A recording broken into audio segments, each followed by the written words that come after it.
Focusing on human, ideological differences leads to animosity and war, while focusing on commonalities leads to knowledge and wisdom. One of the most common themes found within all traditions across the world is the idea that human beings are born with an internal divinity which has the potential for transmutation into a higher life form, a dormant soul seed ready to be awakened by a disciplined and mindful human. In Western esoteric traditions, this is known as the Great Work or the Magnum Opus. In Rosicrucianism, the primary symbol is the rose cross, a divine and unfolding soul, the rose, growing at the center of the limited material body, the cross.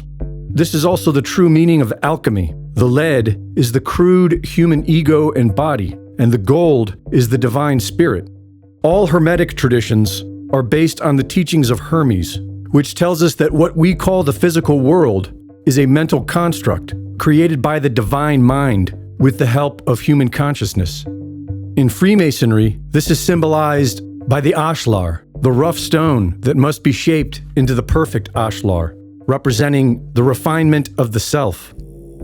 Eastern philosophies are markedly older, and instead of the rose symbolism of the West, the East uses the lotus.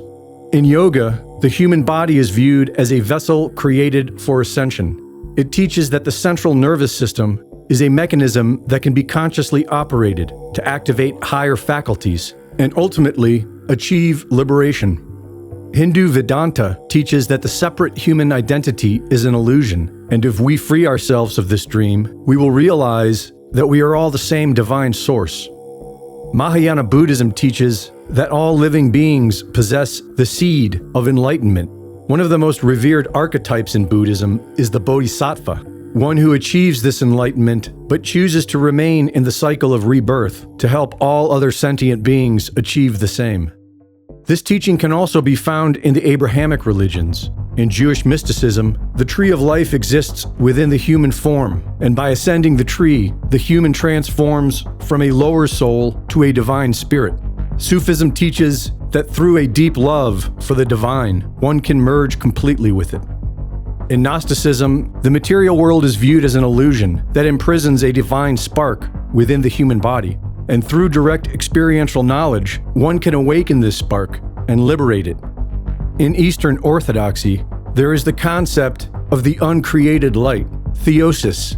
As Saint Athanasius famously said, God became man so that man might become God. Early Christianity clearly taught this doctrine. For centuries, it was understood that every individual possessed a divine spark, that sin was a sickness of the soul, and that salvation was achieved by cultivating this divine spark, just as Christ taught through his actions. However, around 400 AD, St. Augustine replaced this view with his own doctrine of original sin, which asserted that humans are naturally broken and cannot heal themselves, and therefore require the external authority of the church system to be saved. The Great Schism of 1054 AD marked the moment the Christian world split in two. Orthodoxy maintained that the goal of Christian life is to merge with the divine, and the Western Church became heavily authoritative, focusing on the suffering of Christ rather than his teachings of transmutation and theosis. After the schism, those in the West who attempted to revive the original teachings were tried for heresy.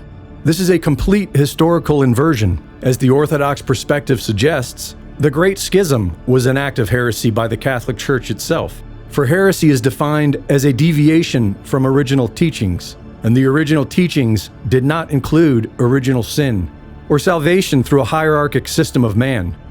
And with the Protestant Reformation of 1517 AD came the doctrine that human nature is totally depraved and that salvation comes only through faith, not through action. If these changes in church doctrine were not meant to make mankind more fallen and submissive, then what on earth were they meant for? The most effective way of dumbing down the population has been convincing them that they are a depraved animal and must submit to the authority of man. No matter. The divine spark is within you, and only you can choose to ignore it or not. Greg Reese reporting.